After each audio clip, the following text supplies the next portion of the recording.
വർഷക്കാലം മുമ്പ് ഒരു മണ്ഡലകാലത്ത് എന്റെ അമ്മ പെങ്ങന്മാരെ, ഈ അമ്മ പെങ്ങന്മാരെ കണ്ണീര് കുടിപ്പിച്ചുകൊണ്ട് നമ്മുടെ ആചാരങ്ങളെ ചവിട്ടി വലിച്ചുകൊണ്ട് പിണറായി വിജയന്റെ പോലീസ് കനകദുർഗയെയും ബിന്ദു അമ്മിണിയെയും പോലുള്ളവരെ നമ്മുടെ ശബരിമല സന്നിധാനത്തേക്ക് കയറ്റിക്കൊണ്ടുപോയപ്പോൾ പൂജാമുറിയിൽ നിന്ന് നെഞ്ചത്തടിച്ച് അയ്യപ്പ അയ്യപ്പ എന്ന് വിളിച്ച് കരഞ്ഞ എന്റെ സഹോദരിമാരാണ് ഇപ്പോൾ ഇത് ഈ പിണറായി സർക്കാരിനെതിരെ സമരം ചെയ്യാൻ സന്നദ്ധരായി രംഗത്ത് വന്നിട്ടുള്ളത്.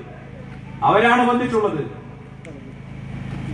പ്രിയ സുഹൃത്തുക്കളെ, നമുക്ക് മറക്കാൻ കഴിയുമോ 2 വർഷം മുൻപത്തെ മണ്ഡലകാലം?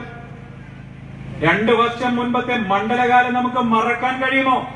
നമ്മുടെ വിശ്വാസങ്ങളെ, നമ്മുടെ ആചാരങ്ങളെയൊക്കെ ചവിട്ടി വലിച്ച് ഇവിടുത്തെ പിണറായി സർക്കാർ ചെയ്തിട്ടുള്ള ദ്രോഹങ്ങൾ നമുക്ക് മറക്കാൻ കഴിയോ? 2 വർഷത്തിനിപ്പുറം ഈ മണ്ഡലകാലത്ത് ആരാ സമരവുമായി തെരുവിൽ ഇറങ്ങിയിട്ടുള്ളത്? ഞാൻ കഴിഞ്ഞ ദിവസം എറണാകുളത്ത് കൂടെ പോയപ്പോ എനിക്ക് തമാശയാണ് തോന്നിയത്. CPM-കാരൊക്കെ റോഡരികിൽ ബാനർ പിടിച്ചിട്ടിരിക്കുക, കേന്ദ്ര വിരുദ്ധ സമരം, കേന്ദ്ര ഏജൻസികൾക്കെതിരെ സമരം ചെയ്യാം. പ്രിയപ്പെട്ട സുഹൃത്തുക്കളെ, ഈ കേന്ദ്ര വിരുദ്ധ സമരത്തിന് മണ്ഡലമാസത്തിൽ കേന്ദ്ര വിരുദ്ധ സമരത്തിന് ആഹ്വാനം ചെയ്ത പാർട്ടിയുടെ സംസ്ഥാന സെക്രട്ടറി മണ്ഡലം 1 ആകുന്നതിന് മുമ്പ് രാജിവെച്ച് പുറത്തു പോകേണ്ടി വന്നു. മണ്ഡലം 1 ആകുന്നതിന് മുമ്പ് രാജിവെച്ച് പുറത്തു പോകേണ്ടി വന്നു.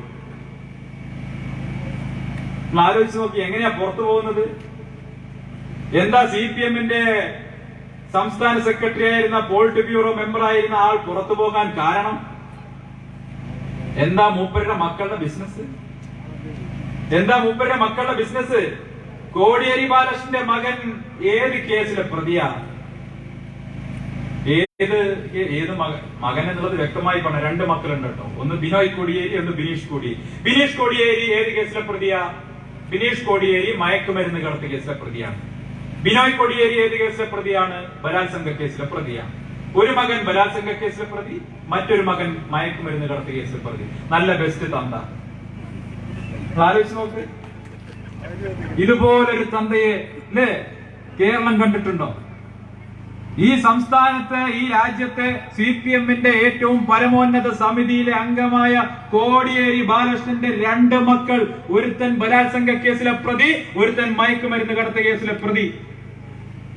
എന്നിട്ടാണ് DYFIയുടെ ചില ഊള നേതാക്കൾ നിന്ന് പ്രസംഗിക്കുന്നത്, ബാലമംഗലത്തിൽ കുട്ടികൾ പോകുന്നത് ശ്രദ്ധിക്കണട്ടോ അല്ലേ? ശ്രീകൃഷ്ണൻ എനിക്ക് കുട്ടികളെ വേഷം കെട്ടിവിട്ടാൽ കംസനായി മാറും എന്നൊക്കെ പറഞ്ഞിരുന്നു. ഇപ്പൊ ആരാ കംസൻ? പ്രിയപ്പെട്ട രക്ഷിതാക്കളെ, DYFIയിലേക്ക് നിങ്ങളുടെ കുട്ടികളെ വിടുമ്പോൾ നല്ലവണ്ണം ശ്രദ്ധിക്കണം. അവരൊക്കെ മയക്കുമരുന്ന് കച്ചവടക്കാരായി മാറാൻ സാധ്യതയുണ്ട്. നിങ്ങളുടെ നേതാക്കളുടെ മക്കൾ ഇപ്പൊ മയക്കുമരുന്ന് കടത്തലിലെ കേസിൽ പ്രതിയാണ്. DYFIയിലേക്ക് കുട്ടികളെ പറഞ്ഞു വിടുന്നവർ നല്ലവണ്ണം ശ്രദ്ധിക്കണം. ഞാൻ ചോദിക്കട്ടെ, എന്റെ മുന്നിൽ രക്ഷിതാക്കൾ ഇരിക്കുന്നുണ്ടല്ലോ, എന്റെ മുന്നിലിരിക്കുന്ന രക്ഷിതാക്കള് വൈകിട്ട് നിങ്ങളുടെ മക്കള് വീട്ടിൽ തിരിച്ചു വരുമ്പോ പോക്കറ്റിൽ ഒരു 10 റുപ്യ അധികം കണ്ട നിങ്ങൾ ചോദിക്കില്ലേ, എവിടുന്നാ മോനെ ഈ പൈസ? ആരാണ് നിനക്ക് ഈ പൈസ തന്നത്? എങ്ങനെയാ നിനക്ക് ഈ പൈസ കിട്ടിയത്? അനർഹമായി കിട്ടിയ 10 രൂപയാണെങ്കിൽ നിങ്ങൾ മകനെ ശിക്ഷിക്കും. അന്തസ്സുള്ള അച്ഛനും അമ്മയും അങ്ങനെയല്ലേ? അനർഹമായി നേടിയ 10 രൂപയാണെങ്കിൽ ഒരുപക്ഷെ നിങ്ങളുടെ മകനെ വീട്ടിൽ നിന്ന് ഇറക്കി വിടാൻ പോലും നിങ്ങൾ മടിക്കില്ല. അങ്ങനെയാണ് അച്ഛനും അമ്മയും. ഒരു തവണ ഒരുപക്ഷെ ശാസിച്ചെന്ന് വരും. 2ഉം 3ഉം തവണയായാൽ പിന്നെ ആ മകനെതിരെ ശക്തമായിട്ടുള്ള നടപടി നിലപാട് അച്ഛനമ്മമാർ സ്വീകരിക്കും. അതാണ് നമ്മുടെ പാരമ്പര്യം. ഞാൻ ചോദിക്കട്ടെ, ഈ ബിനീഷ് കോടിയേരിക്കെതിരായി കേരള സമൂഹത്തിൽ എത്ര കാലമായി ചർച്ച നടക്കുന്നു? എത്ര കാലമായി കേരള സമൂഹം ബിനീഷ് കോടിയേരിക്കെതിരായിട്ടുള്ള ആരോപണങ്ങൾ ചർച്ച ചെയ്യുന്നു? കിളിരൂർ കവിയൂർ കേസ്, മർക്കിൻസ്റ്റൺ ഭൂമി ഇടപാട് കേസ്, പോൾ മുത്തൂറ്റ് വധക്കേസ്, സേവി മനോ മാത്യുവുമായിട്ടുള്ള ബന്ധം, അങ്ങനെ പ്രമാദമായിട്ടുള്ള നിരവധി വിഷയങ്ങളിൽ ബിനീഷ് കോടിയേരിക്കെതിരായി കേരളത്തിൽ എത്രയോ ചർച്ചകൾ നടന്നല്ലോ. ബിനീഷ് കോടിയേരി ഉപയോഗിക്കുന്ന വാഹനങ്ങൾ, ലക്ഷറി വാഹനങ്ങൾ, ബെൻസും ഹാർലി ഡേവിസൺ ബൈക്കും, അതുപോലെ തന്നെ ലക്ഷറി വാഹനങ്ങൾ, ഇതൊക്കെ ഉപയോഗിക്കുമ്പോ എന്തേ കോടിയേരി ബാലകൃഷ്ണൻ ചോദിച്ചില്ല, മോനെ അനക്ക് എവിടുന്നാണ് ഈ പൈസ? സിനിമയിൽ അഭിനയിച്ച് കിട്ടിയ പൈസയാണോ? അല്ലല്ലോ. നമ്മള് പഴയ ഒരു സിനിമയിൽ പറയുന്ന പോലെ മുഖത്ത് ഷോക്ക് അടിപ്പിച്ചാൽ പോലും ഭാവം വരാത്ത ബിനീഷ് കോടിയേരിക്ക് ആരോടോ പൈസ കൊടുക്കുക? കോടിയേരി ബാലകൃഷ്ണന്റെ മകനാണ് എന്ന ലേവലിൽ കുറച്ച് സിനിമ കിട്ടിയിട്ടുണ്ടാവും. അതല്ലാതെ ബിനീഷ് കോടിയേരി ആരാ? മോഹൻലാലാ ഇത്ര വലിയ വണ്ടികൾ വാങ്ങാൻ? ഇത് ചോദിക്കണ്ടേ? ഇത് ചോദിച്ചില്ല എന്നുള്ളതാണ് കോടിയേരി ബാലകൃഷ്ണന്റെ തെറ്റെന്ന് കരുതിയാൽ നമുക്ക് തെറ്റി. അങ്ങനെയല്ല. ഈ പറയുന്ന കള്ളക്കച്ചവടങ്ങളിലൊക്കെ കോടിയേരി ബാലകൃഷ്ണന്റെയും കുടുംബത്തിന്റെയും പങ്ക് എന്തായിരുന്നു എന്ന് കൂടി അന്വേഷിക്കണ്ടേ? ഈ കോടിയേരിയുടെ കുടുംബം എങ്ങനെ ഇത്ര ധനം ഉണ്ടാക്കി, ഈ ധനം സമ്പാദിച്ചു എന്നതുകൂടി അന്വേഷണ വിധേയമാക്കണ്ടേ? അത് അന്വേഷണ വിധേയമാക്കപ്പെടും എന്ന് ഭയന്നിട്ടാണ് ഇപ്പൊ സംസ്ഥാന സെക്രട്ടറി സ്ഥാനത്ത് നിന്ന് മാറി നിൽക്കുന്നത്. പ്രിയപ്പെട്ട സുഹൃത്തുക്കളെ, CPM ചെന്നപ്പെട്ടിരിക്കുന്ന അവസ്ഥകളെന്ന് ആലോചിച്ച് നോക്ക്. CPM-ന്റെ നേതൃത്വം ഇത്രത്തോളം അധപ്പതിച്ചൊരു കാലം മുൻപുണ്ടായിട്ടുണ്ടോ? ഇപ്പോ ED-യുടെ അന്വേഷണം ഊരാളുങ്കലിലേക്ക് ചെന്നപ്പോൾ മുഖ്യമന്ത്രിയുടെ പൊളിറ്റിക്കൽ സെക്രട്ടറി CM രവീന്ദ്രനെ ചോദ്യം ചെയ്യാൻ വിളിപ്പിച്ചപ്പോഴേക്കും വെപ്രാളം തുടങ്ങിക്കഴിഞ്ഞു. എന്താ വെപ്രാളം? CM രവീന്ദ്രൻ ചോദ്യം ചെയ്യപ്പെട്ടാൽ CM രവീന്ദ്രൻ വായ തുറന്നാൽ കുടുങ്ങാൻ പോകുന്നത് CM ആണ് എന്നുള്ളത് തന്നെയാണ്. കാരണം ഊരാളിങ്കലിലേക്ക് ED കയറി ചെന്നാൽ അതിനർത്ഥം അടുത്ത് കയറി ചെല്ലാൻ പോകുന്നത് ക്ലിഫ് ഹൗസിലേക്കാണ് എന്നുള്ളതാണ് സത്യം. അത് പിണറായിക്കറിയാം. പ്രിയപ്പെട്ട സുഹൃത്തുക്കളെ, ഈ അന്വേഷണം അതിന്റെ കൃത്യമായ പ്രതികളെ പിടികൂടാതെ കേരളത്തെ മുച്ചൂടും മുടിക്കുന്ന ഈ അഴിമതിക്കാരെയും കള്ളക്കടത്തുകാരെയും പിടികൂടാതെ ഈ അന്വേഷണം അവസാനിക്കാൻ പോകുന്നില്ല. ഇവരെന്താ തുടക്കത്തിൽ കരുതിയത്? ഈ അന്വേഷണമൊക്കെ കോൺഗ്രസുകാർ ഭരിക്കുന്ന കാലത്തതുപോലെ കുറച്ച് ദിവസം കഴിഞ്ഞാൽ അങ്ങോട്ട് അവസാനിച്ചു പോകുന്ന കരുതിയത്. അതുകൊണ്ട് 1 മാസം 2 മാസം കഴിഞ്ഞപ്പോ ചാനലിൽ വന്നിരുന്നിട്ട് CPM-ന്റെ നേതാക്കന്മാർ ചോദിക്കാണ്, 30 ദിവസം കഴിഞ്ഞില്ലേ, 45 ദിവസം കഴിഞ്ഞില്ലേ, എന്തെങ്കിലും അറസ്റ്റ് ചെയ്യാത്തത്? 3 മാസം കഴിഞ്ഞ് ശിവശങ്കർ ഇപ്പൊ ഗോതമ്പുണ്ട തിന്നുമ്പോ ചോദിക്കാണ്, അയ്യോ നിങ്ങൾ രാഷ്ട്രീയ വൈരാഗ്യം തീർക്കുകയാണ്, അയ്യോ നിങ്ങൾ രാഷ്ട്രീയ വൈരാഗ്യം തീർക്കുകയാണ്. എടോ, ഇത് പഴയ മൻമോഹൻ സിംഗിന്റെ സർക്കാരല്ല. ഇത് പഴയ മൻമോഹൻ സിംഗിന്റെ സർക്കാർ. ഇത് കോൺഗ്രസ് അല്ല ഈ നാട് ഭരിക്കുന്നത്. നിങ്ങൾ ആലോചിക്കണ്ടേ? അവര് സ്വപ്ന എന്ന് പറയുമ്പോ നിങ്ങൾ സരിത എന്ന് പറഞ്ഞ് സീഡ് ഉയർത്തി കാണിച്ചാൽ അന്വേഷണം നിർത്തിപ്പോകുന്ന കോൺഗ്രസ് അല്ല നാട് ഭരിക്കുന്നത്. 56 നെഞ്ചമുള്ള നരേന്ദ്രമോദിയാണ് ഇന്ത്യ ഭരിക്കുന്നത്. നരേന്ദ്രമോദിയാണ് ഇന്ത്യ ഭരിക്കുന്നത്. ഈ അന്വേഷണം ഇങ്ങനെ അവസാനിക്കും? ഇല്ല. ഈ രാജ്യത്തിനെതിരായ ഗൂഢാലോചന ചെയ്ത സ്വർണ്ണക്കള്ളക്കടത്തടക്കമുള്ള കാര്യങ്ങൾ ചെയ്ത അവസാനത്തെ പ്രതിയെയും തൂക്കിയെടുത്ത് ജയിലിൽ അടച്ചതിന് ശേഷം മാത്രമേ ഈ അന്വേഷണം അവസാനിക്കൂ. നിങ്ങൾ ഭീഷണിപ്പെടുത്തുന്നുണ്ടല്ലോ, അന്വേഷണം നടത്താൻ വരുന്ന ED-യെ അങ്ങോട്ട് കൈകാര്യം ചെയ്ത് കളയും. DYFI-യുടെ CPM-ന്റെ ഒക്കെ നേതാക്കളുടെ ഭാഷ ഇപ്പൊ ഇതാണ്, കൈകാര്യം ചെയ്ത് കളയും. ഇത് കേരളമാണ്, സൂക്ഷിക്കണം എന്നാ പറയുന്നത്. എന്ത് കേരളം? ഇത് ഇന്ത്യയാണ്, സൂക്ഷിക്കണമെന്നാണ് ഞങ്ങൾക്ക് പറയാനുള്ളത്. ഇന്ത്യയാണ്. നിങ്ങൾ ഇന്ത്യ എന്ന് പറയുന്ന വലിയൊരു രാജ്യത്തെ, കേരളം എന്ന് പറയുന്ന ചെറിയൊരു സംസ്ഥാനത്തെ ഭരിക്കുന്ന ഒരു ചെറിയ പ്രാദേശിക പാർട്ടി മാത്രമാണ്. അതിൽ കൂടുതൽ ഒന്നുമല്ല, ഒരു ചുക്കുമല്ല. നിങ്ങളുടെ ഭീഷണി എന്ന് പറഞ്ഞാൽ ഒരു പുല്ലുമല്ല. അതുകൊണ്ട് തന്നെ ആ ഭീഷണിയൊക്കെ 4 മടക്കി കയ്യിൽ വെച്ചാൽ മതി. ED-യെയും NIA-യും ഒക്കെ മൂക്കിൽ കയറ്റി വലിച്ചു കളയും, കൈകാര്യം ചെയ്തു കളയും എന്നൊക്കെ പറയുമ്പോ നമ്മുടെ പ്രധാനമന്ത്രി ഒരുപക്ഷെ നമ്മുടെ 6-ാം തമ്പുരാൻ സിനിമയിൽ മോഹൻലാൽ പറഞ്ഞതുപോലെ ആയിരിക്കും മറുപടി പറയുക. കൊടിയേറ്റം നടത്താൻ ജഗന്നാഥനറിയാമെങ്കിൽ ഉത്സവം നടത്താനും ജഗന്നാഥനറിയാം. ഈ അന്വേഷണം തുടങ്ങാൻ നരേന്ദ്രമോദിക്കും അമിത്ഷായ്ക്കും അറിയാമെങ്കിൽ അതിന്റെ അവസാനത്തെ പ്രതിയെയും പിടികൂടാൻ അവർക്കറിയാം. നിങ്ങൾ കണ്ടല്ലോ, കോടിയേരിയുടെ വീട്ടിന് മുന്നിൽ റെയ്ഡിന് പോയപ്പോ ആരാ തടുക്കാൻ വന്നത്? കേരള പോലീസിന്റെ ഒരു SI-യും CI-യും വന്നിട്ട് തടുക്കാൻ നോക്കുക. എവിടെ വാറണ്ട് ഉണ്ടോ എന്നൊക്കെ ചോദിച്ചിട്ട് അല്ലേ നമ്മുടെ ഈ സൈബർ ഭാഷയിൽ പട്ടി ഷോ കാണിക്കാന്ന് പറയും, അതുപോലെ ഷോ കാണിച്ചു. CRPF-ന്റെ നല്ല മസിലുള്ള നമ്മുടെ ഉദ്യോഗസ്ഥന്മാരങ്ങോട്ട് വന്ന് നിരന്ന് നിന്നപ്പോ പിണറായി വിജയന്റെ കേരള പോലീസ് ഓടിയ വഴിയിൽ പുല്ല് മുളച്ചിട്ടില്ല. എന്നിട്ട് അവരിന്ന് അങ്ങോട്ട് കൈകാര്യം ചെയ്ത് കളയുമ്പോൾ ഒരു തേങ്ങ നിങ്ങൾ ചെയ്യാൻ പോകുന്നില്ല. അഴിമതി തടയാൻ, രാജ്യദ്രോഹ പ്രവർത്തനങ്ങളെ തടയാൻ പ്രതിജ്ഞാബദ്ധമാണ്. ഒരു വിട്ടുവീഴ്ചയും അക്കാര്യത്തിൽ ഉണ്ടാകാൻ പോകുന്നില്ല. ഇത് കോൺഗ്രസ് അല്ല ഭരിക്കുന്നത്. ഞാൻ ചോദിക്കട്ടെ, ഈ സമരമൊക്കെ നടക്കുന്ന സമയത്ത് 2 ആഴ്ചയായിട്ടുണ്ടായിരുന്നു സ്വർണ്ണക്കള്ളക്കടത്ത് പുറത്തു വന്നിട്ട്. രമേശ് ചെന്നിത്തല എന്താ ചെയ്തത്? നിയമസഭയ്ക്കകത്ത് പോയി പരാജയപ്പെടുമെന്ന് ഉറപ്പുള്ള ഒരു അവിശ്വാസ പ്രമേയത്തിന് നോട്ടീസ് കൊടുത്തു. സാധാരണഗതിയിൽ പരാജയപ്പെടുമെന്ന് ഉറപ്പുണ്ടെങ്കിൽ ഒരു അവിശ്വാസ പ്രമേയത്തിന് എപ്പോഴാണ് പ്രതിപക്ഷം ശ്രമിക്കുക? തെരുവിൽ പോരാട്ടം നടത്തി ആ പോരാട്ടത്തിന് ഒരു അവസാനം കാണുന്നില്ല.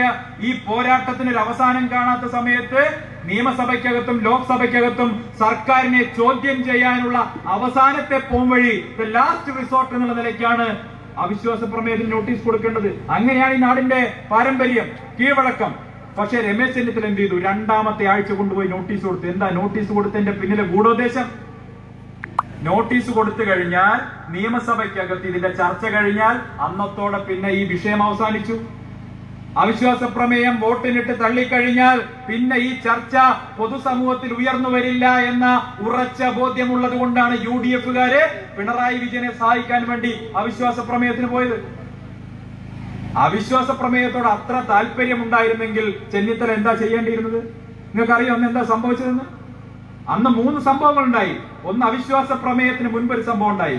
നിയമസഭയ്ക്കകത്ത് ഒരു പ്രമേയം അവതരിപ്പിച്ചു. എന്താ പ്രമേയം? തിരുവനന്തപുരം അന്താരാഷ്ട്ര വിമാനത്താവളം സ്വകാര്യവൽക്കരിക്കുന്നതിനെതിരായി പ്രമേയം. ആ പ്രമേയത്തിൽ ആരാ പ്രമേയം കൊണ്ടുവന്നത്? പ്രമേയം കൊണ്ടുവന്നത് കേരള സർക്കാർ, പിണറായി വിജയൻ സർക്കാർ. ആ പ്രമേയത്തിന് അനുകൂലമായി വോട്ട് ചെയ്താരാ? UDF. UDF-ഉം LDF-ഉം ചേർന്ന് അവിശ്വാസ പ്രമേയം കൊണ്ടുവന്ന അന്ന് കാലത്ത് പോലും കേന്ദ്ര വിരുദ്ധ പ്രമേയം ഒന്നിച്ചു പാസാക്കിയെടുത്തു. ഞാൻ ചോദിക്കട്ടെ, UDF-കാരാ, നിങ്ങൾക്ക് പിണറായി വിജയൻ സർക്കാരിൽ അവിശ്വാസമുണ്ടായിരുന്നെങ്കിൽ ചുരുങ്ങിയ പക്ഷം അവിശ്വാസ പ്രമേയം ചർച്ചയ്ക്കെടുക്കുന്ന ആ ദിവസമെങ്കിലും സർക്കാർ അനുകൂലിക്കുന്ന, സർക്കാർ കൊണ്ടുവന്ന ഒരു പ്രമേയത്തെ പിന്തുണയ്ക്കാൻ പാടുണ്ടോ? അതിനെന്ത് ധാർമ്മികതയാ ഉള്ളത്? അവിശ്വാസ പ്രമേയം വോട്ടിനിട്ട് പരാജയപ്പെടുന്നു. എല്ലാവരും കരുതി ഇതോടുകൂടി ഈ വിഷയം അവസാനിച്ചു. പക്ഷേ ഈ ചില ക്രിമിനലുകളുടെ അതിബുദ്ധി അവരെ അപകടത്തിൽ കൊണ്ടുപോയി ചാടിക്കും. അന്ന് വൈകിട്ടാണ് തിരുവനന്തപുരം സെക്രട്ടേറിയറ്റിനകത്തെ പൊതുഭരണ വിഭാഗത്തിനകത്ത് തീപിടുത്തമുണ്ടാകുന്നത്. പൊതുഭരണ വിഭാഗത്തിനകത്ത് തീപിടുത്തമുണ്ടായി പ്രോട്ടോകോൾ ഓഫീസിലെ ഫയലുകൾ കത്തി നശിക്കുന്നത് അന്നാണ്. പ്രിയപ്പെട്ട സുഹൃത്തുക്കളെ, ഭാരതീയ ജനതാ പാർട്ടിയുടെ ആരാധ്യനായ സംസ്ഥാന അധ്യക്ഷൻ ശ്രീ കെ സുരേന്ദ്രൻ അന്ന് സെക്രട്ടേറിയറ്റിനകത്തേക്ക് മാധ്യമങ്ങളെയും കൂട്ടി കടന്നു ചെന്നില്ലായിരുന്നെങ്കിൽ അന്നത്തോടെ ഈ കേസ് അട്ടിമറിക്കാനാണ് LDF-ഉം UDF-ഉം ചേർന്ന് ശ്രമിച്ചത്.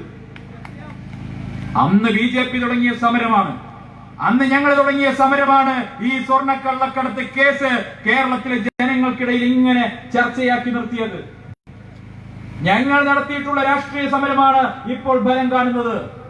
ഞങ്ങൾ നടത്തിയ രാഷ്ട്രീയ സമരത്തിന് മുന്നിലാണ് പിണറായി വിജയനും കോടിയേരി ബാലകൃഷ്ണനും മുട്ടുമടക്കേണ്ടി വന്നിട്ടുള്ളത്. UDF-കാരെ ചിത്രത്തിൽ എവിടെയാ ഉണ്ടായിരുന്നത്? UDF-കാരോട്, രമേശ് ചെന്നിത്തലയോട് പിണറായി വിജയൻ ഫോൺ ചെയ്ത് ചോദിച്ചു പോലും, അല്ല കോവിഡ് അല്ലേ ചെന്നിത്തലേ, നമുക്ക് ഈ സമരം നിർത്തിക്കൂടെ? കോവിഡ് അല്ലേ രമേശേ, നമുക്ക് ഈ സമരം നിർത്തിക്കൂടെ എന്ന് പിണറായി വിജയൻ ചോദിച്ചപ്പോ രമേശ് ചെന്നിത്തല പറയാണ്, ഞങ്ങൾ അരമണിക്കൂർ മുമ്പ് സമരം നിർത്തി, വേണമെങ്കിൽ 1 മണിക്കൂറാക്കാം.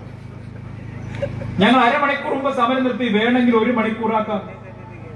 അതേ ചോദ്യം BJP-യുടെ സംസ്ഥാന അധ്യക്ഷൻ കെ സുരേന്ദ്രനെ ഫോൺ ചെയ്ത് പിണറായി വിജയൻ ചോദിച്ചു, അല്ല സുരേന്ദ്ര, കോവിഡ് അല്ലേ, നിങ്ങൾക്ക് സമരം നിർത്തിവെച്ചൂടെ എന്ന് ചോദിച്ചപ്പോൾ കെ സുരേന്ദ്രൻ പറഞ്ഞു, കോവിഡിനെ മറയാക്കി നിങ്ങൾക്ക് കൊള്ളയും കള്ളക്കടത്തും ചെയ്യാമെങ്കിൽ കോവിഡ് കാലത്ത് ജനങ്ങളെ സംഘടിപ്പിച്ച് സമരം ചെയ്യാൻ ഭാരതീയ ജനതാ പാർട്ടിയും തയ്യാറാകും. ഞങ്ങൾ സമരത്തിന് പിന്മാറില്ല. നമ്മൾ സമരത്തിന് പിന്മാറിയില്ലല്ലോ. BJP സമരത്തിന് പിന്മാറിയില്ല. ആവേശപൂർവ്വം സമരവുമായി മുന്നോട്ട് പോകുന്നു എന്ന് കണ്ടപ്പോൾ UDF-കാർക്ക് മാളത്തുനിന്ന് പുറത്തിറങ്ങേണ്ടി വന്നു. കേരളത്തിന്റെ ചരിത്രത്തിൽ മുഴുവൻ ഇതുപോലെയാണ്. ഇവര് തമ്മിലുള്ള ഡീലുകളാണ്, മേശക്കടിയിലൂടെയുള്ള ഡീലുകളാണ് UDF-ഉം LDF-ഉം എല്ലാ കാലത്തും കേരളത്തിൽ നടത്തിയിട്ടുള്ളത്. എല്ലാ കേസുകളും അതുപോലെയായിരുന്നു. നിങ്ങൾക്ക് ഓർമ്മയില്ലേ, കഴിഞ്ഞ UDF സർക്കാരിന്റെ കാലത്ത് ഇവരുടെ ഏറ്റവും വലിയ ആയുധങ്ങൾ എന്തായിരുന്നു? സോളാർ കേസും ബാർക്കോഴ കേസും. സോളാറ്, ബാർക്കോഴ, എന്തൊരു ഉത്സാഹമായിരുന്നു DYFI നേതാക്കന്മാർക്കൊക്കെ പ്രസംഗിക്കാൻ. എല്ലാ പൊതുയോഗങ്ങളിലും സോളാറും ബാർക്കോഴയും പറഞ്ഞ് UDF സർക്കാരിനെ ഇങ്ങനെ പ്രതിരോധത്തിലാക്കിയിരുന്ന LDF പിണറായി വിജയൻ അധികാരത്തിൽ വന്ന് 4.5 കൊല്ലം കഴിഞ്ഞല്ലോ. ഇന്നേ വരെ UDF-ന്റെ ഏതെങ്കിലും ഒരു നേതാവിനെ ഈ ബാർക്കോഴയുടെ പേരിലോ സോളാറിന്റെ പേരിലോ അറസ്റ്റ് ചെയ്യാൻ പറ്റുമോ? നടപടിയെടുക്കാൻ പറ്റിയോ? നടപടിയെടുക്കുന്നത് പോട്ടെ, കഴിഞ്ഞ ബാർക്കോഴയുടെയും സോളാറിന്റെയും പേരിൽ ഏറ്റവും അധികം ആരോപണ വിധേയനായിരുന്ന വ്യക്തിയാരാ? K M Mani. K M മാണിയുടെ വീട്ടിൽ നോട്ടെണ്ണുന്ന മെഷീൻ ഉണ്ടെന്നാ പറഞ്ഞിരുന്നത്. കെ എം മാണിയുടെ വീട്ടിൽ നോട്ടെണ്ണുന്ന മെഷീൻ ഉണ്ടെന്ന് പ്രസംഗിച്ച് നടന്നിരുന്ന അതേ പിണറായി വിജയനും സംഘവും അന്ന് നിയമസഭയ്ക്കകത്ത് വി എസ് അച്യുതാനന്ദൻ നടത്തിയ പ്രസംഗം ഓർമ്മ ഉണ്ടാവും. എന്താ നിയമസഭയ്ക്കകത്ത് വി എസ് പറഞ്ഞത്? നിയമസഭയ്ക്കകത്ത് വി എസ് അച്യുതാനന്ദൻ പ്രസംഗിക്കുകയാണ്, കെടാത്ത തീയും ചാകാത്ത പുഴുവുമുള്ള നരകത്തിൽ കെ എം മാണി പതിക്കും. അല്ലേ? കോടിയേരി എന്താ പ്രസംഗിച്ചത്? തിരുവനന്തപുരത്തെ മൃഗശാലയിലുള്ള ഹിപ്പപ്പൊട്ടാമസ് കഴിഞ്ഞ ഒരാഴ്ചയായി ഭക്ഷണം കഴിക്കുന്നില്ല. തൊലിക്കട്ടിയുടെ കാര്യത്തിൽ കെ എം മാണി തന്നെ തോൽപ്പിച്ചതിനുള്ള പ്രതിഷേധം കാരണമാണ് ഹിപ്പപ്പൊട്ടാമസ് ഭക്ഷണം കഴിക്കാത്തത്. അല്ലേ കോടിയേരി പ്രസംഗിച്ചത്? ഇപ്പൊ ഞാൻ ചോദിക്കട്ടെ, ആരാണിപ്പോ തൊലിക്കട്ടിയുടെ കാര്യത്തിൽ ഹിപ്പപ്പൊട്ടാമസിനെ പരാജയപ്പെടുത്തിയത്? ഈ കെ എം മാണിയുടെ മകൻ ജോസ് കെ മാണിയെ ഒരു ഉളുപ്പുമില്ലാതെ LDF-ലേക്ക് ക്ഷണിച്ചു കൊണ്ടുവന്ന് ഇരുത്തിയത് അന്ന് സമരം ചെയ്ത ഈ DYFI പൊട്ടന്മാരുടെ മുമ്പ് കൂടെ അല്ലേ? അന്ന് സമരം ചെയ്തവന്മാരുടെ മുമ്പ് കൂടെ അല്ലേ? ഞാൻ ചോദിക്കട്ടെ, കഴിഞ്ഞ സർക്കാരിന്റെ കാലത്ത് നമ്മുടെ ഈ അങ്ങാടിയിൽ ഇതേപോലെ ഒരു സ്റ്റേജ് കെട്ടിയിട്ട് ഒരു പരിപാടി ഉണ്ടായിരുന്നു CPM-ന്റെ. എന്തായിരുന്നു? യാത്രയയപ്പ്. എന്തായിരുന്നു യാത്രയയപ്പ്? ഈ പ്രദേശത്തെ CPM-ന്റെ നേതാക്കന്മാർ, DYFI നേതാക്കന്മാരൊക്കെ തിരുവനന്തപുരത്തേക്ക് പോവാണ്. തിരുവനന്തപുരത്തേക്ക് പോകുമ്പോ അമ്മയുടെ കാലകത്തോട്ട് വന്ദിച്ച് വെറ്റിലയും അടക്കയും ഒക്കെ കൊടുത്ത് പോവുകയാണ്. അംഗത്തിന് പോകുന്നമാരെ പണ്ട് ചേകോന്മാർ അംഗത്തിന് പോകുന്നത് പോലെയാണ് യാത്രയാക്കിയത്. എന്താ പറഞ്ഞത്? അമ്മയെ ഞങ്ങൾ പോകുന്നു, ഉമ്മൻചാണ്ടിയുടെ പുക കണ്ടിട്ടേ തിരിച്ചു വരുള്ളൂ. അത് പറഞ്ഞിട്ടാ പോയത്. പോയ എല്ലാ സഖാക്കളുടെ വീട്ടിലേക്കും 10 കിലോ അരി സാധനങ്ങൾ ലോക്കൽ കമ്മിറ്റി വക. മക്കൾ തിരിച്ചു വരുന്നത് വരെ കുടുംബത്തെ പാർട്ടി സംരക്ഷിക്കും. മക്കൾ തിരിച്ചു വന്നില്ലെങ്കിലും കുഴപ്പമില്ല, കാരണം അവിടെ വെടിവെപ്പുണ്ടാക്കാൻ പോവാന്നാ പറഞ്ഞത്. സെക്രട്ടേറിയറ്റ് പറഞ്ഞ് വെടിവെപ്പുണ്ടാക്കാൻ പോകാന്നാ പറഞ്ഞത്. പക്ഷേ 2 ദിവസം കഴിഞ്ഞില്ല, സഖാക്കള് മുഴുവൻ ഈ അങ്ങാടി തന്നെ തിരിച്ചെത്തിയില്ലേ? എന്താ കാരണം പറഞ്ഞത്? സമരം നിർത്താൻ കാരണം പറഞ്ഞത്, ലോകത്തിന്നെ വരെ ഒരു സമരവും നിർത്താൻ ഒരാളും ഇതുപോലെ ഒരു കാരണം പറഞ്ഞില്ല. കക്കൂസ് ഇല്ല എന്നുള്ള കാരണം കൊണ്ട് നിർത്തിയ സമരം. ഉമ്മൻചാണ്ടിനെ രാജിവെക്കാൻ പോയവര് കക്കൂസ് ഇല്ലാത്തതുകൊണ്ട് സമരം നിർത്തിപ്പോകും. പ്രിയപ്പെട്ട സുഹൃത്തുക്കളെ, ആ സമരമൊക്കെ ചെയ്ത DYFI സഖാക്കൾ ഇപ്പോ എന്താ പറയുന്നത്? നിങ്ങൾക്ക് എന്താ മറുപടി ഉള്ളത്? എല്ലാ കാലത്തും ഇവിടെ LDF-ഉം UDF-ഉം തമ്മിൽ പരസ്പര സഹകരണമായിരുന്നു, പരസ്പര സഹായമായിരുന്നു. നോക്കൂ, ഈ LDF സർക്കാരിന്റെ കാലത്ത് കോൺഗ്രസ് നേതാവ് ചന്ദ്രശേഖരനെതിരായി CBI പ്രോസിക്യൂഷൻ അനുമതി തേടിയപ്പോൾ, 500 കോടി രൂപയുടെ കശുവണ്ടി അഴിമതി കേസിൽ പ്രോസിക്യൂഷൻ അനുമതി തേടിയപ്പോൾ പിണറായി വിജയൻ പറയുകയാണ്, കോൺഗ്രസ് നേതാവിനെ അങ്ങനെ ജയിലിലേക്ക് അയക്കണ്ട, പ്രോസിക്യൂഷൻ അനുമതി കൊടുക്കണ്ട. പാലാരിവട്ടം പാലം അഴിമതിയിൽ ഇബ്രാഹിം കുഞ്ഞിന്റെ അതേ തെറ്റ് ചെയ്ത IAS ഉദ്യോഗസ്ഥന്മാർ 2 മാസം ജയിലിൽ കിടന്നു. അവസാനം സ്വർണ്ണക്കള്ളക്കടത്ത് കേസ് തുടങ്ങിയപ്പോ നമ്മൾ ദിവസേന ചാനലിൽ ചോദിക്കാൻ തുടങ്ങി, എന്താ ഇബ്രാഹിം കുഞ്ഞിനെ അറസ്റ്റ് ചെയ്യാത്ത? അവസാനം ഗത്യന്തരമില്ലാതെ അതിലും ED വരും എന്ന സംശയം വന്നപ്പോ ഇബ്രാഹിം കുഞ്ഞിനെതിരായിട്ട് ഒരു അറസ്റ്റ് നാടകം. കുഞ്ഞാലിക്കുട്ടി പറയുകയാണ്, അറസ്റ്റ് വരുമെന്ന് ഞങ്ങൾക്ക് നേരത്തെ അറിയാമായിരുന്നു. വിജിലൻസ് സംഘം വീട്ടിലെത്തുന്നതിന് മുമ്പ് തന്നെ ഇബ്രാഹിം കുഞ്ഞ് ലേക്ക് ഷോർ ആശുപത്രി അഡ്മിറ്റ് ആവുകയാണ്. ഇബ്രാഹിം കുഞ്ഞ് ഇതുവരെ ജയിലിൽ പോയിട്ടില്ല, ആളിപ്പോഴും ആശുപത്രിയില്ല. പ്രിയപ്പെട്ട സുഹൃത്തുക്കളെ, ഈ അഡ്ജസ്റ്റ്മെന്റ് നാടകം, ഈ കപട നാടകം കേരളത്തിൽ അവസാനിക്കട്ടെ. ഈ കപട നാടകത്തിന് കേരളത്തിലൊരു അന്ത്യം വേണ്ടേ? ഈ ഇടതു വലത് മുന്നണികളുടെ കാപട്യത്തിനെതിരായി കേരളത്തിലെ ജനങ്ങളുടെ വികാരം ഇപ്പോൾ ഉയർന്നിരിക്കുകയാണ്. കേരളത്തിൽ അഴിമതി കേസിൽ ശിക്ഷിക്കപ്പെട്ട ഒരേ ഒരു നേതാവേ ഉള്ളൂ. അതാരാ? ബാലകൃഷ്ണപിള്ള. ആ ബാലകൃഷ്ണപിള്ളയെ ശിക്ഷിച്ചത് എങ്ങനെയാ? VS അച്യുതാനന്ദൻ സുപ്രീം കോടതി വരെ കേസ് നടത്തിയിട്ട്. ഇന്ന് ബാലകൃഷ്ണപിള്ള എവിടെയായിരിക്കുന്നത്? LDF-ൽ. പിണറായി വിജയൻ ക്യാബിനറ്റ് പദവി കൊടുത്ത് ഒപ്പുവെച്ചിരിക്കുക. LDF-ൽ അഴിമതി ചെയ്യുന്നവർ മുഴുവൻ UDF-ൽ അഴിമതി ചെയ്യുന്നവർ മുഴുവൻ LDF-ൽ. 2 മുന്നണികളും തമ്മിൽ ഒരു മാറ്റവും ഇല്ല. ഈ അവസ്ഥയ്ക്ക് ഒരു മാറ്റം വേണ്ടേ? ഈ കേരളവും മാറണം. നരേന്ദ്രമോദിയുടെ ഭരണം കേരളത്തിലും വരണം എന്ന് കേരളത്തിലെ ജനങ്ങൾ ചിന്തിക്കാൻ തുടങ്ങിയിരിക്കുന്നു. പ്രിയ സുഹൃത്തുക്കളെ, നമ്മുടെ പ്രിയ സഹോദരി രമ്യ അടക്കമുള്ളവർ വോട്ട് ചോദിക്കാൻ പോകുമ്പോ അവർക്ക് അഭിമാനപൂർവ്വം അവരുടെ ഫ്ലെക്സ് ബോർഡിൽ നരേന്ദ്രമോദിയുടെ ചിത്രം വെച്ച് അച്ചടിച്ചു പോവാൻ കഴിയും.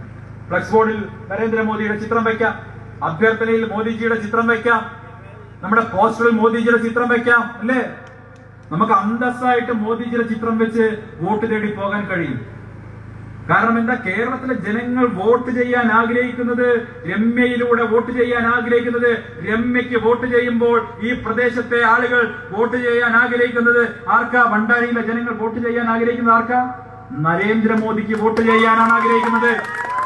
രമ്യയ്ക്ക് കൊടുക്കുന്ന വോട്ട് നരേന്ദ്രമോദിക്ക് കൊടുക്കുന്ന വോട്ടാണ്. താമരയ്ക്ക് കൊടുക്കുന്ന വോട്ട് നരേന്ദ്രമോദിക്ക് കൊടുക്കുന്ന വോട്ടാ. എന്തിനാ നരേന്ദ്രമോദിക്ക് വോട്ട് ചെയ്യുന്നത്? 6 വർഷക്കാലം ഈ മഹാമാരിയുടെ കാലത്ത് 130 കോടി വരുന്ന നമ്മുടെ ജനതയെ സംരക്ഷിച്ചു നിർത്തിയ, ഒരാൾ പോലും പട്ടിണി കിടക്കാതെ സംരക്ഷിച്ചു നിർത്തിയ പ്രധാനമന്ത്രിക്കുള്ള വോട്ടാണ് ഞാൻ സൂചിപ്പിച്ചു. 6 വർഷക്കാലം നമ്മുടെ രാജ്യത്ത് ഒരാൾ പോലും പട്ടിണി കിടന്ന് മരിക്കേണ്ട സാഹചര്യമില്ലാതെ ഈ കോവിഡ് കാലത്ത് പരാജയപ്പെട്ട ഗവൺമെന്റുകൾ പലതും ലോകവ്യാപകമായി നടന്ന പല തെരഞ്ഞെടുപ്പിലും പുറത്തു പോകേണ്ടി വന്നു. അമേരിക്കയിലെ ട്രംപ് ഉൾപ്പെടെ.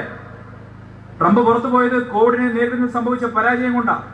പക്ഷെ ഇന്ത്യയിൽ കോവിഡ് അനന്തരം നടന്ന തെരഞ്ഞെടുപ്പിന്റെ റിസൾട്ട് എന്തായി?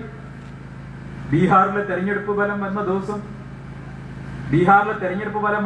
എന്തായിരുന്നു? രാവിലെ ഉത്സാഹം, കൈരളിയിലൊക്കെ ആളുകൾക്ക് കൈരളിയിലുണ്ട്. ഞാൻ ചാനലിന്റെ പേരൊന്നും പറയുന്നില്ല.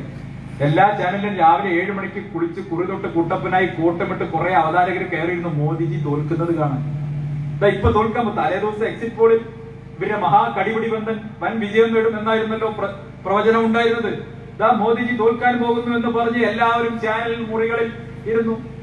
അന്ന് ഞാൻ ചർച്ചയ്ക്കൊന്നും പോയിരുന്നില്ല. രാവിലെ പാലക്കാട് സംഘടനാ കാര്യങ്ങൾ ഉണ്ടായിരുന്നത് കൊണ്ട് അന്ന് ചർച്ചയ്ക്ക് പോകാൻ കഴിഞ്ഞില്ല. ഉച്ചയ്ക്ക് 12 മണി കഴിഞ്ഞ് നമ്മുടെ മൊബൈലൊക്കെ എടുത്ത് പരിശോധിച്ചപ്പോഴാണ് BJPയുടെ വൻ മുന്നേറ്റം. രാവിലെ പല ചാനൽ അവതാരകരും CPM-കാരും കോൺഗ്രസുകാരും ഒക്കെ പടക്കം വാങ്ങി വെച്ചിരുന്നു എന്നാണ് പറയുന്നത്, മോദി തോറ്റാൽ പൊട്ടിക്കാൻ. ഉച്ചയ്ക്ക് 12 മണിയായപ്പോ വാങ്ങി വെച്ച പടക്കമൊക്കെ സ്വന്തം അണ്ണാക്കിൽ വെച്ച് പൊട്ടിക്കേണ്ട ഗതികേടായി ഈ ചാനലുകാർ. നരേന്ദ്രമോദി അത്ഭുതകരമായിട്ടുള്ള വിജയമാണ് നേടിയത്. ബീഹാറിലൊക്കെ BJPയുടെ വിജയം എന്ന് പറഞ്ഞാൽ സ്ട്രൈക്ക് റേറ്റ് വീരേന്ദ്ര സെവാഗിനേക്കാൾ കൂടുതലാണ്. 6ഉം 4ഉം അടിച്ച് പറപ്പിക്കുകയല്ല ചെയ്തത് ബീഹാറിലൊക്കെ. മുൻപത്തേതിനേക്കാൾ വലിയ വിജയം, അത്ഭുതകരമായിട്ടുള്ള വിജയം. നോക്കൂ, ഇതെന്തുകൊണ്ടാണ് നരേന്ദ്രമോദി ഇങ്ങനെ തുടർ വിജയങ്ങൾ നേടുന്നത്? അദ്ദേഹം ജനങ്ങൾക്ക് കൊടുത്ത വാക്ക് പാലിക്കുന്ന പ്രധാനമന്ത്രി ആയതുകൊണ്ടാണ്. ഈ രാജ്യത്തെ പ്രധാന സേവകൻ എന്ന നിലയിൽ ഈ രാജ്യത്തെ ജനങ്ങളെ സേവിക്കുന്നതിൽ 10 പൈസയുടെ അഴിമതി നടത്താതെ ജനങ്ങൾക്ക് വേണ്ടി 24 മണിക്കൂറും പ്രവർത്തന സന്നദ്ധനായിട്ടുള്ള ഒരു പ്രധാനമന്ത്രി എന്ന നിലയ്ക്ക് ഈ രാജ്യത്തെ ജനങ്ങൾ അദ്ദേഹത്തെ സ്നേഹിക്കുന്നു. അതുകൊണ്ട് തന്നെ നമ്മുടെ രമ്യയ്ക്ക് അന്തസ്സായി നരേന്ദ്രമോദിജിയുടെ ചിത്രം വെച്ച ഫ്ലക്സ് അടിക്കാം, പോസ്റ്റർ അടിക്കാം, വോട്ട് തേടാം. ജനങ്ങൾ മോദിജിക്ക് വോട്ട് ചെയ്യും. മറുവശത്ത് ഞാൻ ചോദിക്കട്ടെ പ്രിയ സഖാക്കളെ, നിങ്ങൾക്ക് പിണറായി വിജയന്റെ ഫോട്ടോ വെച്ചൊരു ഫ്ലക്സ് അടിച്ചൂടെ? നിങ്ങൾക്ക് പിണറായി വിജയന്റെ ഫോട്ടോ വെച്ച് നോട്ടീസ് അടിച്ചൂടെ? പിണറായി വിജയന്റെ ഫോട്ടോ വെച്ച്, പിണറായി വിജയന്റെ ഫ്ലക്സ് വെച്ച് വോട്ട് ചോദിക്കട്ടെ എന്ന് ചോദിച്ചാൽ സ്ഥാനാർത്ഥികൾക്ക് പേടിയാണ്. LDFന്റെ സ്ഥാനാർത്ഥികൾ പറയുന്നത്, ദയവ് ചെയ്ത് പിണറായി വിജയന്റെ ഫോട്ടോ വെക്കരുത്, കിട്ടാനുള്ള 10 വോട്ട് ആ മാൻഡ്രേറ്റ് ഇല്ലാതാക്കുന്നു.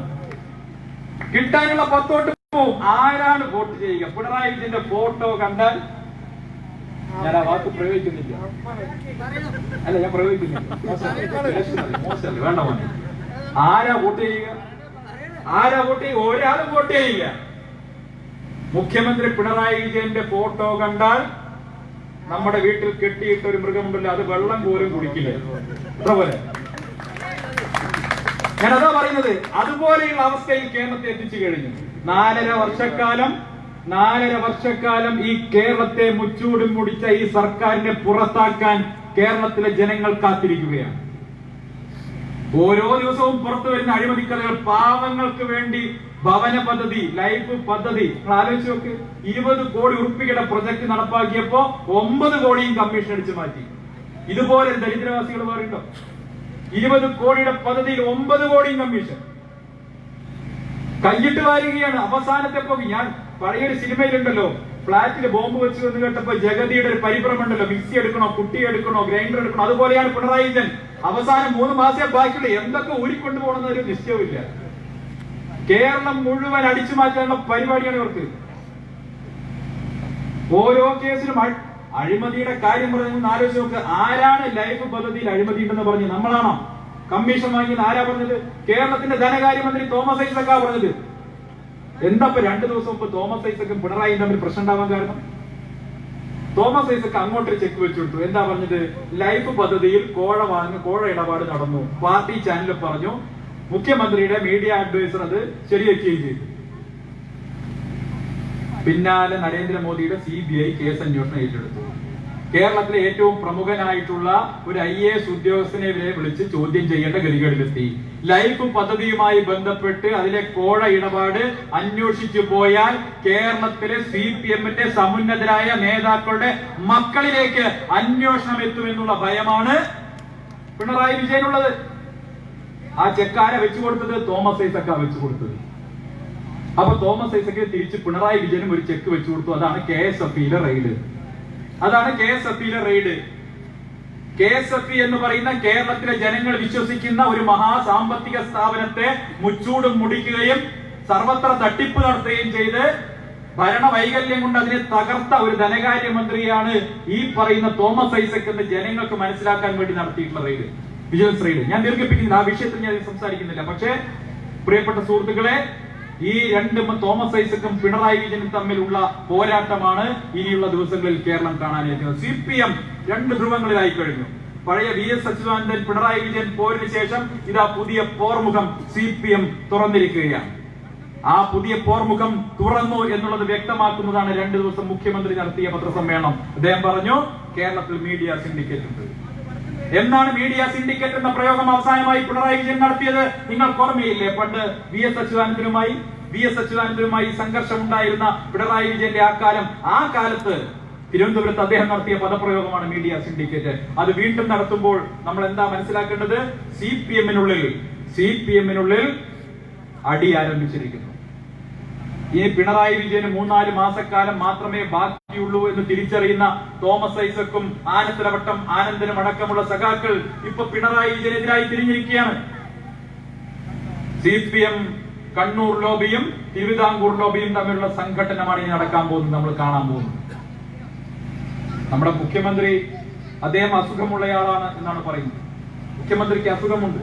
മുഖ്യമന്ത്രി ചികിത്സയ്ക്ക് വേണ്ടിയാണ് അമേരിക്കയിൽ പോയത്. മുഖ്യമന്ത്രി ചികിത്സയ്ക്ക് വേണ്ടി അമേരിക്കയിൽ പോയപ്പോൾ ഞാൻ കരുതിയത് അദ്ദേഹത്തിന് മാരകമായ എന്തോ അസുഖമുണ്ട് എന്നുള്ളതാണ്. മുഖ്യമന്ത്രി വളരെ മുഖ്യമന്ത്രിക്ക് അസുഖമുണ്ടെങ്കിൽ ചികിത്സിക്കണം.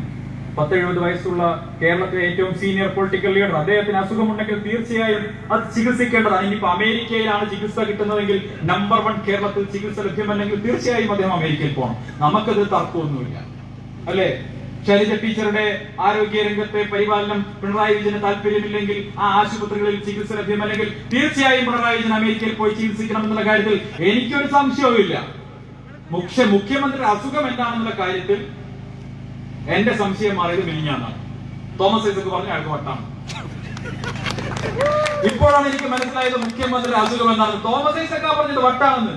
KSFE-യിലേക്ക് വിജിലൻസിനെ വിട്ടവന് വട്ടാണെന്ന് പറഞ്ഞു. പിറ്റേ ദിവസം വിജയൻ പറഞ്ഞു ഞാനാണ് വിട്ടതെന്ന്. ഇനി എന്താ സംശയം? അപ്പൊ മുഖ്യമന്ത്രിയുടെ അസുഖം എന്താണെന്ന് കേരളത്തോട് വിളിച്ചു പറഞ്ഞ തോമസ് ഐസക്, അദ്ദേഹത്തെ നമുക്ക് അവിശ്വസിക്കാൻ പാടുണ്ടോ? പറ്റില്ല. പക്ഷേ കേരളത്തിലെ ജനങ്ങളെ ഇതുപോലെ വഞ്ചിക്കുന്ന ഒരു ഗവൺമെന്റ്, നിങ്ങൾ ആലോചിച്ചു. കഴിഞ്ഞ 4.5 വർഷക്കാലമായി ഒരു കുടുംബത്തിൽ താമസിച്ചിട്ടും വർഷങ്ങളായി പരസ്പരം ഉണ്ടാത്ത ദമ്പതിമാരെ പോലെയാണ് പിണറായിയും തോമസ് ഐസക്കും. 4.5 വർഷക്കാലമായി ഗവൺമെന്റ് ഭരണം തുടങ്ങിയിട്ട് ഇവർ തമ്മിൽ ഒരു ബന്ധവുമില്ല. ഞാൻ പറഞ്ഞു വരുന്നത്, മന്ത്രിമാരും മുഖ്യമന്ത്രിയും തമ്മിലുള്ള ഒരു ബന്ധവുമില്ല. ഒരു കാര്യവും പരസ്പരം അന്വേഷിക്കുന്നില്ല. വിജിലൻസിനെ എന്തിന് എന്റെ വകുപ്പിന് കീഴിലുള്ള KSFE-യിലേക്ക് വിട്ടു എന്ന് ഒന്ന് ഫോൺ ചെയ്ത് ചോദിക്കാൻ തോമസ് ഐസക് തയ്യാറാവുന്നില്ല. വിളിച്ചാൽ വിജയൻ എടുക്കില്ല, പിണറായി വിജയൻ എടുക്കില്ല. പിണറായി വിജയൻ തോമസ് ഐസക്കിനെ ഒരു കാര്യത്തിൽ അടുപ്പിക്കില്ല.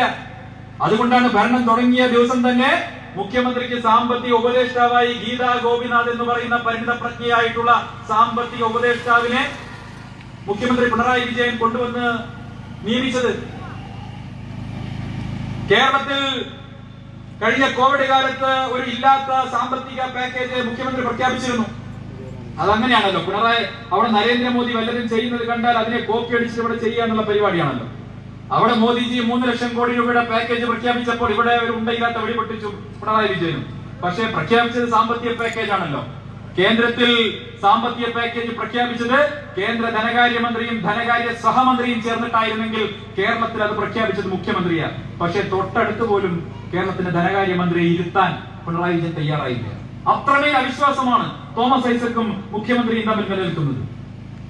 എങ്ങനെയാണ് കേരളം ഒരു കൂട്ടുത്തരവാദിത്തമില്ലാത്ത ഈ മന്ത്രിസഭയുമായി കേരളം എങ്ങനെയാണ് മുന്നോട്ട് പോകുന്നത്? പ്രിയപ്പെട്ട സുഹൃത്തുക്കളെ, കേരളം ഇന്ന് എത്തിച്ചേർന്നിരിക്കുന്ന അതിഭീമമായ കടക്കെണി, UDF നിന്നും 1.5 ലക്ഷം രൂപയുടെ കടബാധ്യത ഏറ്റെടുത്ത കേരളം ഇന്ന് എത്തി നിൽക്കുന്നത് 3 ലക്ഷം കോടി രൂപയുടെ കടക്കെണിയിലാണ്. നമ്മൾ ഓരോരുത്തരുടെയും പേരിൽ 10,72,000 രൂപയുടെ കടം ഇവരെടുത്തു കഴിഞ്ഞിരിക്കുന്നു. ഇനി കടമെടുക്കാൻ നിയമം കേരളത്തെ അനുവദിക്കുന്നില്ല. അപ്പോഴാണ് പുതിയ തട്ടിപ്പ് പ്രസ്ഥാനം തുടങ്ങിയത്. കിഫ്ബി ഒരനുമതിയും ഇല്ലാതെ തുടങ്ങിയ ഒരു പ്രസ്ഥാനം.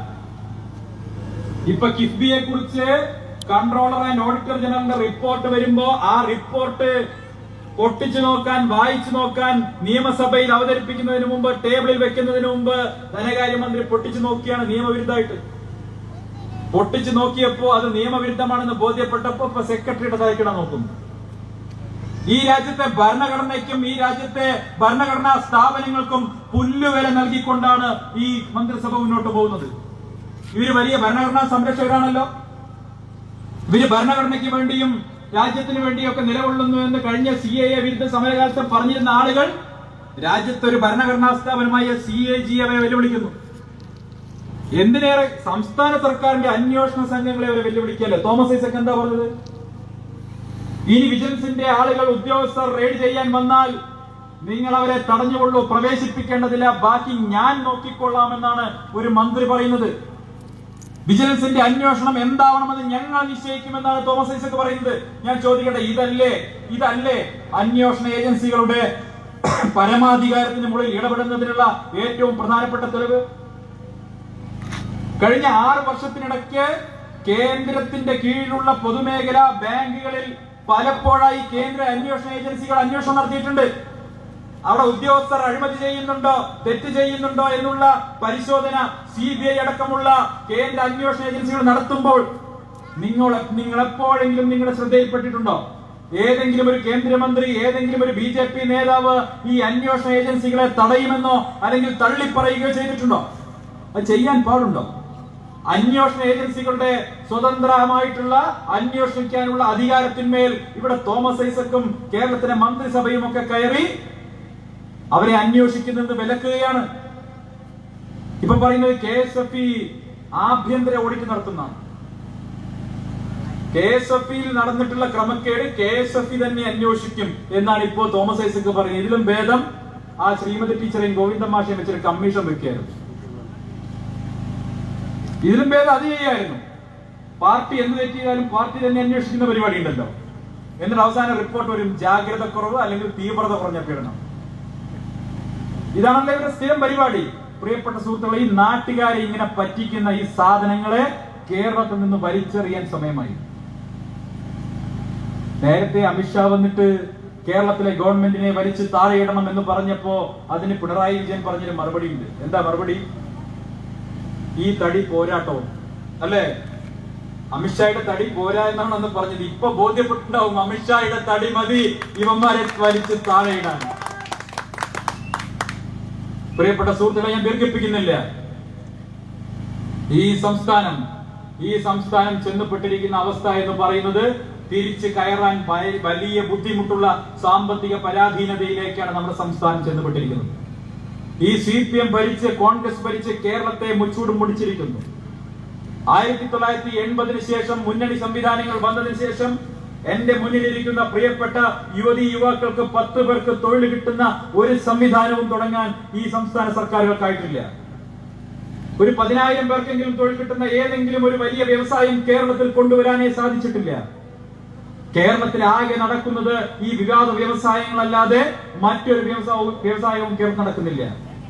അഭ്യസ്ത വിദ്യരായ ജനങ്ങൾക്ക് ജോലി കിട്ടാൻ കേരളത്തിന് പുറത്തേക്ക് പോകേണ്ട അവസ്ഥയാണ്, വിദേശ രാഷ്ട്രങ്ങളിലേക്ക് പോകേണ്ട അവസ്ഥയാണ്. പ്രത്യേകിച്ചും നമ്മുടെ പെൺകുട്ടികൾ, ഉന്നതമായിട്ടുള്ള വിദ്യാഭ്യാസം നേടിയ പെൺകുട്ടികൾ വരെ ജോലി കിട്ടാൻ വേണ്ടി വിദൂര സ്ഥലങ്ങളിലേക്ക് പോകേണ്ടി വരുന്ന അവസ്ഥ. അങ്ങനെ പോകാൻ സാധിക്കാത്തവർ ഉന്നത വിദ്യാഭ്യാസം നേടിയിട്ടും സ്വന്തം വീടുകളിൽ തന്നെ കഴിയേണ്ടി വരുന്ന ദുരവസ്ഥ അത് കേരളത്തിൽ മാത്രമേ ഉള്ളൂ. ഈ അവസ്ഥയ്ക്ക് ഒരു മാറ്റം വരണ്ടേ? ഈ അവസ്ഥ മാറണ്ടേ? കേരളത്തിലും നല്ല രീതിയിൽ പഠിച്ചു വരുന്ന നമ്മുടെ കുട്ടികൾക്ക് തൊഴിൽ കിട്ടുന്ന വ്യവസായ സംരംഭങ്ങൾ വേണ്ടേ? കേരളം മുന്നോട്ട് പോകണ്ടേ? നിങ്ങൾക്കറിയുമോ, കേരളത്തിൽ വ്യാവസായിക വികസനത്തിന്റെ ആവശ്യം ആദ്യമായി എടുത്തു പറഞ്ഞതാരാ? അത് ശ്രീനാരായണ ഗുരുദേവനാണ്. ചന്ദ്രിക സോപ്പും ഓട്ട് ഫാക്ടറിയും ഒക്കെ തുടങ്ങാൻ ഏത് കാലത്താണ് ശ്രീനാരായണ ഗുരുദേവൻ ആഹ്വാനം ചെയ്തതെന്ന് നിങ്ങൾ ആലോചിക്കണം. മലയാളികൾ സോപ്പ് തേച്ച് കുളിക്കാൻ ശീലിച്ചത് ശ്രീനാരായണ ഗുരുദേവന്റെ ആഹ്വാന പ്രകാരം സോപ്പ് തുടങ്ങിയപ്പോഴാണ്, കമ്പനി തുടങ്ങിയപ്പോഴാണ്. പുല്ലുകൊണ്ട് വീട് മാത്രം ഉണ്ടായിരുന്ന കാലത്ത് മലയാളികൾ ഓട് മേയാനുള്ള ശീലം ഉണ്ടാക്കിയത് ശ്രീനാരായണ ഗുരുദേവന്റെ ആഹ്വാന പ്രകാരം ഓട്ട് കമ്പനി തുടങ്ങിയതിനു ശേഷമാണ്. ആ ഓട്ട് കമ്പനിയുടെ കണക്ക് നോക്കാൻ വേണ്ടി പോകുന്ന സമയത്താണ് കുമാരനാശാൻ ബോട്ട് മുങ്ങി മരിക്കുന്നത്. കേരളത്തിലെ ആധ്യാത്മിക നേതൃത്വം, ആധ്യാത്മിക ആചാര്യന്മാർ കേരളത്തിൽ വ്യവസായ വികസനത്തിന് വേണ്ടി വരെ ആഹ്വാനം നടത്തിയിട്ടുണ്ട്. പക്ഷേ കേരളം മാറി മാറി ഭരിച്ച മുന്നണികൾ കേരളത്തിന് എന്ത് ചെയ്തു, എന്ത് നേട്ടമുണ്ടാക്കി, ഇത് നമ്മൾ പരിശോധിക്കണ്ടേ? അങ്ങനെ പരിശോധിക്കുമ്പോഴാണ് കേരളത്തിലെ ജനങ്ങൾക്ക് ഒരു വസ്തുത ബോധ്യപ്പെടുക. കേരളത്തിലും മാറ്റം വേണം, കേരളത്തിലും വികസനം വരണം. ആ വികസനത്തിന് വേണ്ടി കേരളത്തിൽ ഒരു പുതിയ രാഷ്ട്രീയ സംസ്കാരം വേണം, പുതിയ ഒരു മൂന്നാം ബദൽ വേണം. ആ ബദലിന് ഭാരതീയ ജനതാ പാർട്ടി നേതൃത്വം നൽകണം. കേരളത്തിലെ ജനങ്ങൾ ഇന്ന് BJPക്ക് അനുകൂലമായി ചിന്തിക്കും. പ്രിയപ്പെട്ട സഹോദരങ്ങളെ, ഞാൻ ദീർഘിപ്പിക്കുന്നില്ല. നരേന്ദ്രമോദി സർക്കാരിന്റെ നിരവധിയായിട്ടുള്ള സാമൂഹ്യ സുരക്ഷാ പദ്ധതികൾ, വികസന പ്രവർത്തനങ്ങൾ നമ്മുടെ വാർഡിലും നമ്മുടെ പഞ്ചായത്തിലും നടപ്പാക്കാൻ അതിന് കഴിയുന്ന ഒരു ജനപ്രതിനിധികളെയാണ് നിങ്ങൾ ഇവിടുന്ന് ജയിപ്പിച്ചുകൊള്ളുന്നത്.